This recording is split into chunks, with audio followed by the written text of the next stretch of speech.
Hello, everybody. Welcome back to Nightmare Echoes. I'm your host, Eleazar. I'm joined again by co-host Jesse. Jesse, how's it going? Evil. Ooh, okay. Yeah, it's funny. Every time watching these, my dad's like, why is something so evil on TV right now? Like, no, it's good triumphing over evil. You're not seeing it right. Yeah. So we're going to be covering Jump Scares Chapter 3. Chapter one, though, I will say, didn't use the loud noises. It left it in the background. Hearing the Tiny Tim playing, or right beforehand when she's doing laundry, she walks by the ghost who looks like one of the coats hanging in the coat rack, Mm-hmm. and you don't see him there. There's no noise to say, hey, he's there. Part two does it again, where the character walks by and there's a woman sitting in the rocking chair in the living room. If you don't see it, you don't notice. There's no There noise to tell you. are a couple of those in this one, Are too. they good? Okay. But there sure are a lot of jump scares. They are a lot of jump scares. You're not wrong. All right, but this is Insidious Chapter 3. Came out in 2015. The first one directed by Lee Winnell. He wrote this one as well. Lee Winnell is, of course, famous for the Saw series. He also wrote Dead Silence. He directed Upgrade, The Invisible Man. That is my favorite thing he's ever done, directorial wise. And then The Wolfman, which was okay. A lot of people gave it a lot of hate because it wasn't the best thing they've ever seen in cinema, I think. But it was okay. This stars again, of course, Lynn Shane, who plays Elise, who, besides being in part one and two, is in A Nightmare on Elm Street, Critters, Snakes on the Plane, and Ouija. And by the way, this movie is free on YouTube now. Oh, that's cool. Just letting our audience know in case they want to That's good, yeah. show it to anybody. It has Stephanie Scott as Quinn Brennan. She is in Ant Farm, which is a Disney Channel show, and then Jim and the Holograms, the film, which is funny. We do have returning Angus Sampson as Tucker to Lee Winnell's Specks, which are the best thing about this So franchise. awesome. They Yeah. are amazing. Yeah, also Dermot Mulroney plays Sean, that's Quinn's dad. I remember him from Young Guns. He played Dirty Steve Stevens, which is fun. But he's also in Scream 6, as well as 2023's You're Killing Me. It had a budget of $10 million and made 112.8 million worldwide. So it made money. Nice. It had a critics score on Rotten Tomatoes of 56 and an audience score of about 52%. Interesting. Yeah, I hear people that absolutely love this and think it's what like on a list of best part threes in a horror franchise, and people that absolutely don't like it and think it got trashed by this point in the franchise. Mm. I think this entire series of movies has had, its fair share of corny elements and things. I mean, it's not like a masterpiece, but I think it succeeds pretty well at what it's trying to do. Yeah. So this movie tells us at the beginning that this takes place years before the haunted Lambert case that we saw in the earlier films. And the movie opens with our main character, Quinn, who is going to visit Elise, who is our psychic that helped our characters, the Lamberts, in the last movies. At this point in her life is retired, and she wants to turn her away, but she does invite her in since she traveled so far to see her. She says that it won't hurt to just talk, and Quinn says that her mother passed away about a year and a half ago, and she's convinced her mother is still around and that she can feel her. Elise knows that she has tried to contact her on her own, and she thinks it's not the greatest idea. She's trying to convince her to stop. She does tell her try to seek out someone for help, which I know she's there to do, but Elise says she can't help her because she's retired, so she's trying to encourage her to find somebody else. Yeah, retired, but really it's clear that there's a reason she stopped, right? Yeah. So that night, Quinn's sleeping or trying to sleep in her own bed. She calls out to her mom anyway. She thinks she hears something in the vent and she climbs up on her bedpost to put her ear against the vent when a large rattling scares her, though she does smile afterwards. The next morning, we meet her dad, Sean, who wants her to stop taking pictures of her food and just eat it. He wonders what she bought at the grocery store and he cannot pronounce quinoa. He tries to get her to get her brother ready for school, who doesn't want to listen to her, and he's like, "Get out of my room." She's practicing lines for a play. It's very Labyrinth. I mean, Yes. it really seems like the beginning of Labyrinth, where it's like, why do I have to take care of my brother? I just want to do my lines for this play and be an actress, and my parents are so unfair, right?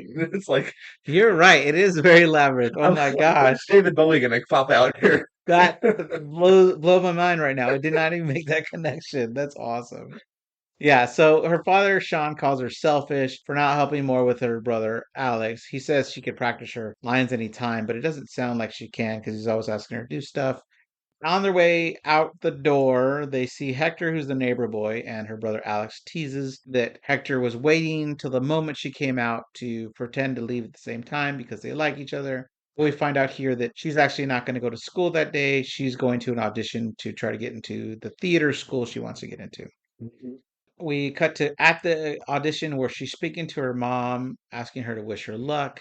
She does see a mysterious shadowy figure, which at this point we don't get to see that well, but waves back at her. It's just waving in a constant, strange, creepy way, and there's no sound effect or anything like that, right? So Yeah, this is kind of one of those scenes that's just creepy. just creepy. Yeah, right. On the stage, she comes out to the director of the school she's at, is also James Wan, who directed the first two. You'd think you would come out to your parents first, but man, Some people aren't comfortable with that. Sorry. James Wan, I think is funny, playing the director of this. It was a nice little cameo. But he was too busy working on Fast 7, but he did stick around as producer on this one. So that was a fun little cameo. They joke behind the scenes that Lee finally gets to torture James Wan because James Wan's always torturing him as an actor. But James Wan's like, I don't know what you're talking about. This acting gig is easy. I come from my trailer, I eat all the food on the table, I come in and say a couple of lines. This is the easiest job in the world. It's awesome. Flynn's character doesn't have the best time about saying her lines. She struggles, forgets her lines, and she has to start over. So her audition seems to go badly. it's all her brother's fault, You think so? preventing her from From saying studying? her lines. Yeah. So that night, she's sitting on the sidewalk with her best friend Maggie, which I thought was funny because texted Margot and I was like, "Hey, Margot, this character's named Quinn and her best friend's name is Maggie," and she's like, "That's me," like, which I thought was pretty funny. And she's all sounding all mopey, like I didn't get into my school. Her friend's trying to be supportive, saying, "You're going to be fine. Don't worry about it." And then there's this really annoying scene that doesn't, I don't know, it feels a little weird in here with just because they're friends that are like talking to each other right there. These guys come over and like, oh, lesbians. And it's just so weird. Yeah, I don't know what that was about. It's just like, yeah, it's weird I think maybe it was just establishing, that they're not. maybe I was going to say just establishing that they're friends and defend each other and that can hold their own kind of thing, That's but true. I'm not sure. They were pretty quippy about their response, or at least Yeah. her friend Maggie was.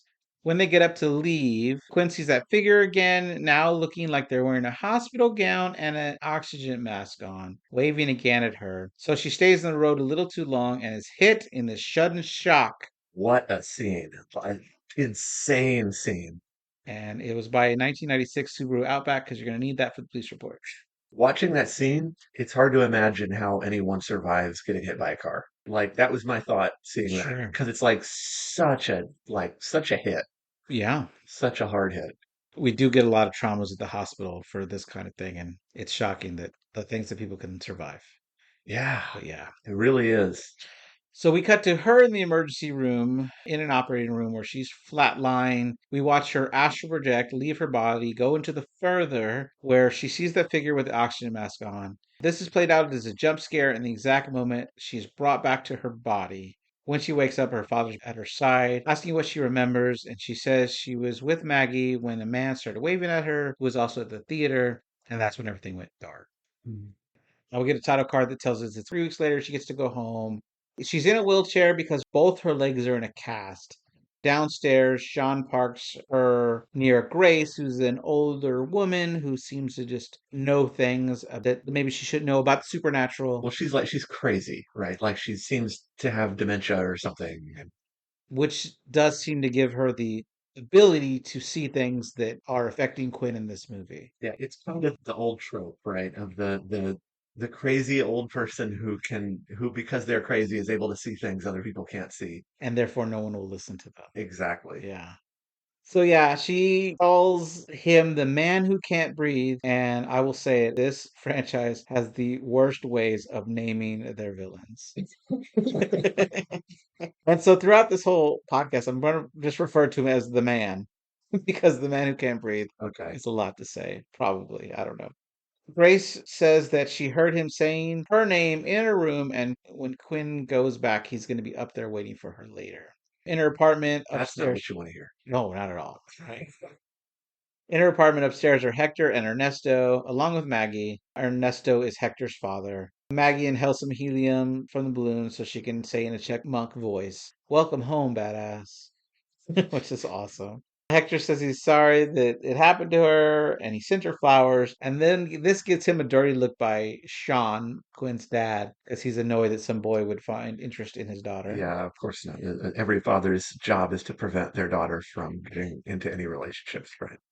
And then he asks if he can sign her cast. And when he does, he says that you're a real traffic stopper. Maggie makes the comment of like, "Oh, you've been saving that one. All you needed for her to do was get hit by a car one day," which is so rude.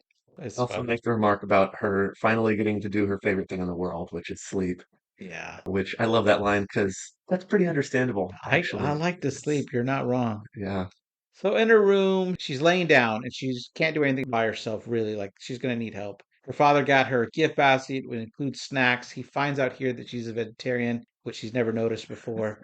Um, and he buys her a bell that she can ring so he can wait on her when she needs to go to the bathroom or can't reach something. sure. Yeah. That night, while she's trying to sleep, she can hear someone walking in the apartment above her. She tries to cover her head with a pillow to block out the sound, but then the bell rings by itself. As she lays back down, the camera moves so that we can see the man's silhouette standing by the window. Then her dad comes because he heard the bell ring, but she says she's fine. Yeah. I think if that happened in real life, it would spook me more than it seems to spook her. But I mean, Yeah. she's a little spooked, but like, I think I would be Yeah, but panicked, yeah, I mean, but would the dad believe the bell rang itself? I don't know. I I guess. feel like the dad eventually comes around, but it takes a while for him to believe, It does, which is a very tropey thing. indeed. So we see at Elise house, she has a routine for her dinner and then going to bed. She's talking to her deceased husband. She gets frightened in the middle of her sleep. She wakes up and writes down the name Quinn Mallory. Then we cut to Quinn up at night. She knocks on the wall behind her, which gets a knock back. And this again is a trope. I mean, you know right away, right? It's like, okay, it's not going to be who you think it is knocking back, right? Yeah, she texts him to say, like, did I wake you up? And he says, oh, I'm not home at my grandparents' house. She starts getting a little scared. She lays down when this arm comes to grab Then her. who was phone? Sean Sorry. runs in. What's that? I just, I just said then who was phone? Old stupid internet meme. Okay, got it. Okay. God, it's It threw me off. I was like, what? Um, Sean runs in because he heard her scream, and then a large thud hit the ceiling. They both look up to see this large crack has formed. at least her dad was there. He saw the crack at least. Yeah. Well, and heard the Oh, noise, yeah. right? Like you would think if you were the spook, you would be trying to at some point make him just think she's crazy. Yeah. But apparently he's perfectly happy to spook the dad as well. Yeah. So we cut to Sean talking to the landlord Mel, showing them that no one is living in the apartment above him. But then we find these footprints that look like a black, oily residue, which might be this universe's version of ectoplasm. Could be. The next morning, Sean is struggling to cook in their messy kitchen and just tells them they have to fend for themselves, which is hilarious because she's in a wheelchair. They talk about her mom for a little bit. Quinn's mad that he never wants to talk about her, but he basically says that it hurts him a lot to talk about her and that he thinks about her every day and just looking at Quinn reminds him of her. So Yeah. it's hard. We see at Elisa's house, she has a shelf blocking the reading room. There's a padlock on it, and she has the key around her necklace. And she has to think twice about opening it. She doesn't open it. She starts talking to the dog about Quinn. Yeah, man, that dog is such a nag. He just won't shut up about Quinn. I know, right? The dog doesn't make a sound, but it's winning an argument. Like, so yeah, Elise knows that Quinn's in danger. She lights a candle and she eventually sees the oily footprints again. She sees that they've gone into the locked door, which is the key is no longer around her neck. It's now opened the lock. Down there is the reading room. So she gets a flashlight. She tells it that she knows the entity is not really Quinn's mother and she's not afraid of it. But she goes downstairs into the reading room because the light doesn't work. That's why she has this flashlight. And she follows the footprints to where they climb onto the ceiling. And the man is there hanging from the ceiling. It grabs her and she runs back upstairs and says she can't continue with this. Wow. I think she was wrong about not being afraid. Oh, I think she's lying to it. Well, yeah, especially about the thing about I fought you kind many times or whatever it Yeah. was. I'm not afraid of you. Yeah, sure. From the pixels and from having seen a few demons in your time. Yeah. Then we get to this point where Quinn's on a video call with Maggie, and Maggie's updating her on the things that are happening at school. Maggie thinks her brother Alex is standing right next to Quinn, but that's when the video lags and cuts out. Quinn looks over to see that the man is standing behind the curtain and he starts walking towards her. He falls to the floor. She tries to look under the bed, and that's when he picks her up and throws her on the floor, which now hurts her neck. And then the man closes the blinds before walking over and closing the door. He, Closing the laptop. Every light source is slowly and methodically closed. right. And this time he did attack while Sean was not home. But luckily, Sean comes in with groceries, hears her screaming, and runs in to find her on the floor. We cut to later where this EMT is there, put a neck brace on her. Now she's in the living room, probably because she doesn't want to sleep in her room anymore. But also, Sean could keep a closer eye on her. He's trying to ask what happened, and she tries to tell him that someone's in the room, but he says he was in there and no one was there. She tells him that she was trying to contact her mom and she thinks something else came back, and that something was a man that has a breathing mask on. And then Sean goes downstairs to figure out that they weren't the only emergency in the building. We find Harry, who's the husband of Grace, signing the papers because Grace just passed away. I feel like this is almost overkill, though. Like, they're just making her so helpless to amplify the whole scare factor. But it's like, this is almost overkill. Like, okay, her legs are broken and her neck is broken. And, like, come on. I think her neck is bruised, but yes, it does lead to a badass scene later. Yes. Upstairs, this part scared me because yes, I think it's working on me because she can't move. She's stuck. When dust from the ceiling starts to fall on her, we know her father's downstairs. She tries to hide under this blanket. When she pulls the blanket off, all of a sudden she's in the wheelchair and on the floor above where she lives. And so, of course, I'm thinking, well, obviously, this is a dream sequence, right? You would think so. I mean, that's what seems like what they're implying. But no, I don't think it is, right? Yeah. apparently not. Apparently, she actually teleported there. Yeah. Which, if it can teleport her, why not just teleport her into a volcano or something? I mean, Or outside the window. yeah, sure. Yeah. Because then they would be ripping off the other movie of the other franchise James Wan does, which is The Conjuring. Good, fair point. Yes. Right? Yeah. She tries to will herself over the elevator, hits the button, but then she feels when the man grabs her, take control of the wheelchair. He rolls her over and throws her down into the apartment above hers. And when she lands, she hurts her legs some more. There's a ghostly figure of a woman with no hands, no feet, and no face. Yeah. Can you imagine being pulled around by your broken legs? Like, that's not a feel good. It hurts me in the guts. Yeah. That entity starts crawling towards her. Luckily, again, Sean, who's in the floor below her, gets to the apartment, hears her scream. He runs upstairs, finds her in her wheelchair up there. He's got to know she didn't get there by herself. Yeah. Well, plus He, he then sees that. yes, he sees the oily tracks. He follows them to the broken window. When he looks out, he sees the man on the ground looking like it's dead. Quinn goes over to have a look too, but then that's when the man is suddenly there and tries to pull her out the window, and her dad has to yank her back by her hurt legs, which only causes her to hurt her neck again. Yeah. Also, I'm glad they kept the "nobody believes me" trope relatively short They did because in it's this one. always annoying. It It's is. such an annoying trope. I agree with you. He knows that something's wrong now, and we cut to him visiting Elise. He's trying to understand. Elise says that her husband suffered from depression and he unalived himself, which led her to try to contacting him on her own, but that resulted in other things falling back with her, so she had to quit to protect herself. So it's all her fault this is happening because she went to the place where you're not supposed to go. Right. So he asks her to not help, but just visit with Quinn and talk to Quinn. And we do cut to her coming over to Quinn's bedroom. She talks to her a little bit about the danger of talking with the dead. Then Elise astral projects herself into the further. We see the elevator doors in this reality are red, just like the red door. I was thinking it was kind of like The Shining. A little bit. It made me think Yeah. of The Shining. We also have a girl with backwards hair, which is another trope. I don't even remember what I've seen that in before, but I mean, it's kind of the grudge a little bit. yeah, kind of. Or, and then the ring, Yeah, right? sure. With the one eye sticking out. Yeah, another trope. Yeah. She finds a lady drenched in water who's worried that the man is around. And then she makes it to the elevator. And this opens to the house that we see in the first movie, where she goes to find the bride in black who starts to strangle her. And so she has to snap herself awake because she knows that that is the thing that eventually will kill her one day. What's interesting here is like when she's in the elevator, it flashes back to her in the real world, mumbling, "I'm not going any further," Mm. or something like that. She says it very quietly, but it's a strange line because she then immediately proceeds to go further. And Yeah. I didn't quite understand what that was, and I also didn't understand if the things she was mumbling in the real world while in her trance were unconscious or like her thoughts, or I guess I don't know Yeah, I'm what not that sure. I is. think I missed that line. It was very quiet. So she tells Quinn that that woman is going to kill her one day and she can't help and she runs away. So Sean turns to his son Alex, who we had saw earlier in the movie watching a video called Spectral Sightings with our familiar characters Specks and Tucker. They arrive and dressed like we're not normally used to them dressing, wearing jeans and a t-shirt. Tucker's got a Master of the Universe Yes. t-shirt with the actor that played him in the 80s. I'm blanking. Oh gosh, Dolph Lundgren. Dolph Lundgren. Good job. Yeah. Specs has a Casper jacket on, like Casper the Friendly Ghost. Yes, which is a hilarious I reference, love it. actually. Yes.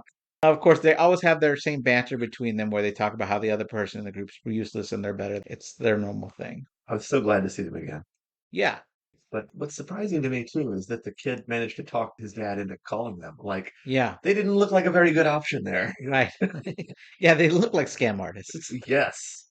Then we see Elise at a very red lit Chinese restaurant where she meets Carl, who's the guy that uses dice to predict things or read minds in the second movie, Yes. right?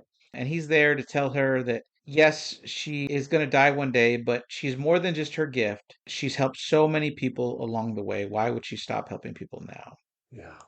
In the apartment living room, they set her up with a camera, which Specs says is like a simple hidden camera. And he's like, there's nothing simple about it, nor is it hidden, which I love. They're They tend to disagree about absolutely everything. everything, Yeah. right? So they're fighting, falling asleep. Tucker's out, and Specs is like playing with something at the table to stay awake. And the dad is trying to stay awake. When they notice the lights cut out in her room, and then the camera gets up and starts moving, it's attached to somebody walking, but that can't be Quinn. They can't figure it out. So they follow it down the hallway.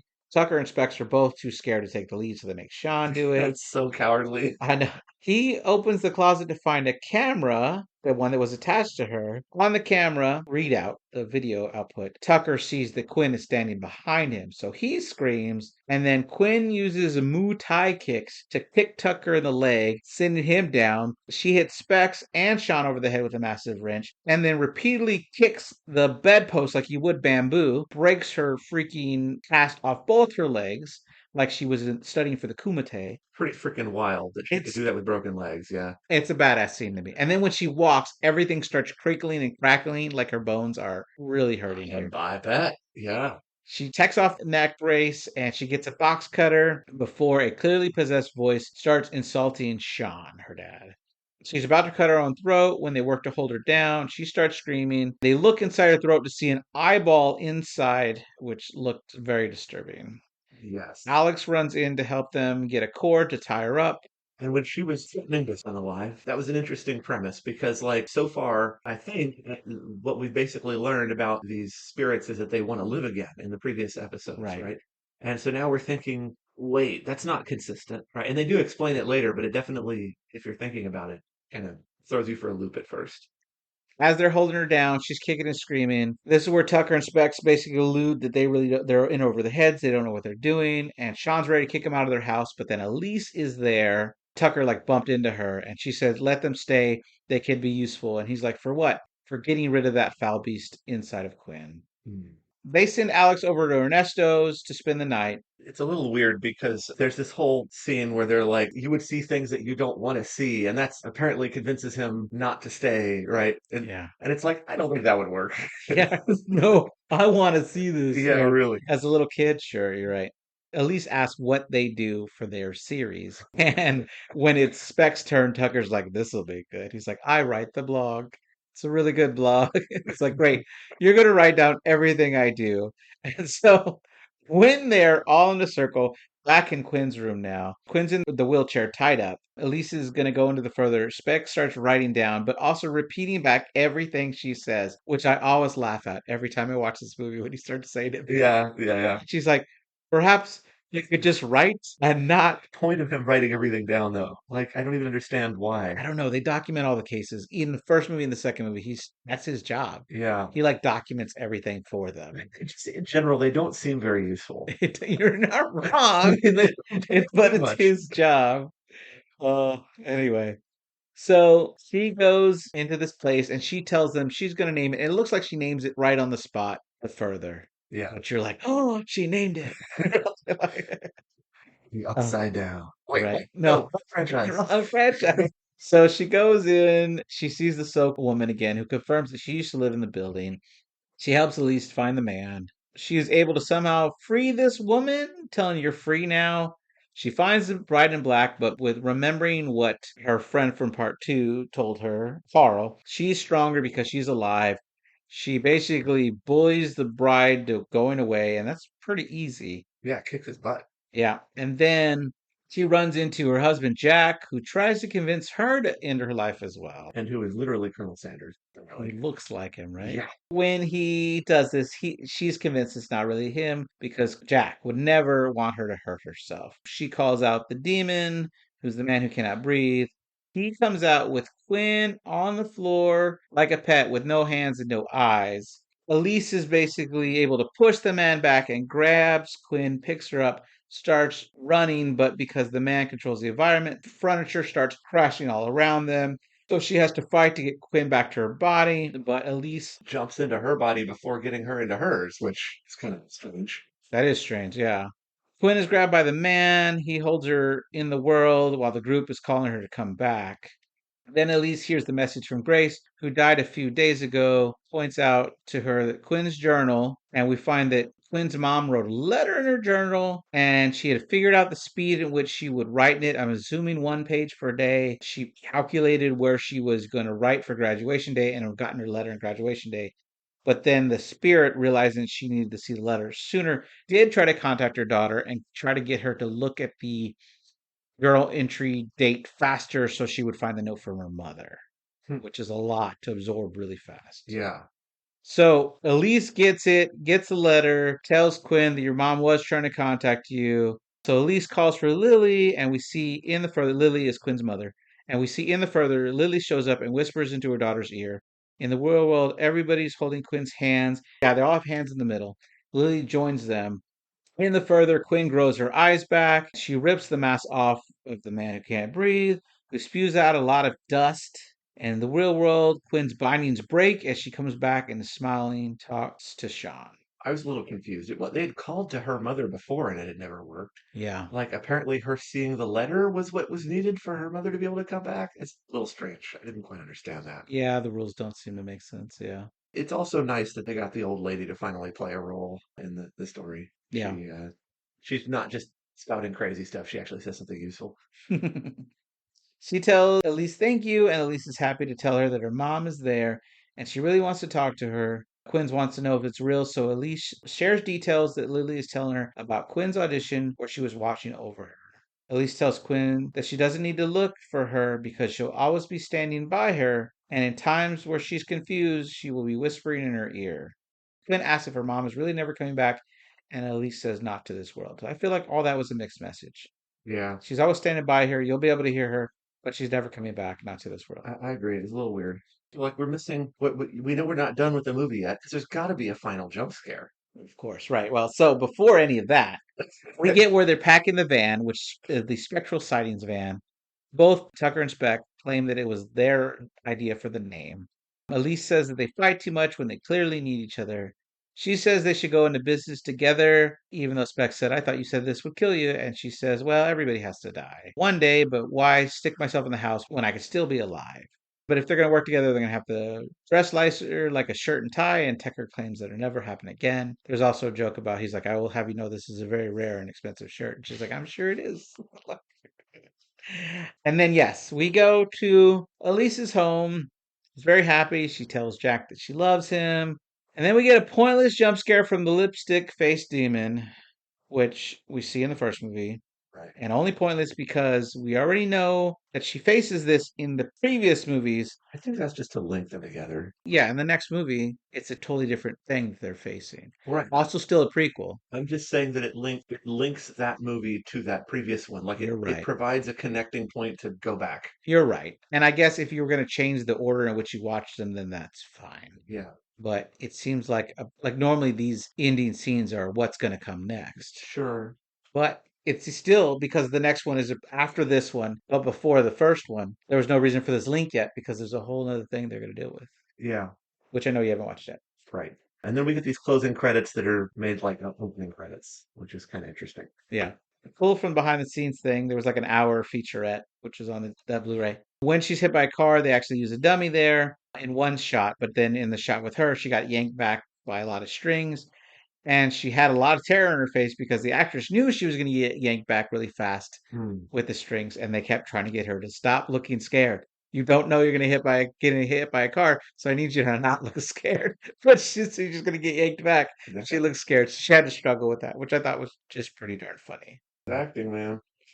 Lin Lee Winnell was saying who he wanted for the man that can't breathe. He told the producers that he wanted someone that was like the sloth from Seven that was tied to the bed, and they literally went and got the guy Oh, from from Seven who was in the sloth scene where they tied him to the bed, well, that's cool. which I think is good. And then we had a cool scene where we see the band who did a cover of Tiptoe from the Tulips, which were all consisted of high school students, which was interesting. Hmm. Yeah, man, what do you think of this one? Not bad. I felt like it was similar to the first two. Okay. I enjoy it more. I mean, I don't think it's the best movie ever, but I think the story's fun. We got to see the characters that we like a lot Right. It was come nice to back. see a little bit of a backstory. Yeah. It was better than the like straight to video, cheesy little like YouTube clips that came between the movies of the origins of them meeting. Yeah. It was a better origin story than those, so I think that was pretty good. Yeah. I did like seeing the background of Specks and Tucker and Cool, man. All right, thank you everybody for listening. We are Nightmare Echoes. We have new episodes every Monday. Let me see here. Oh, next week on the podcast, we're going to continue with Insidious The Last Key. Suggest you can continue with the franchise. I'm excited about that. that's it. Yeah. So, Jesse, thank you for being here. Yeah, no problem. Make sure to don't share here. Bye.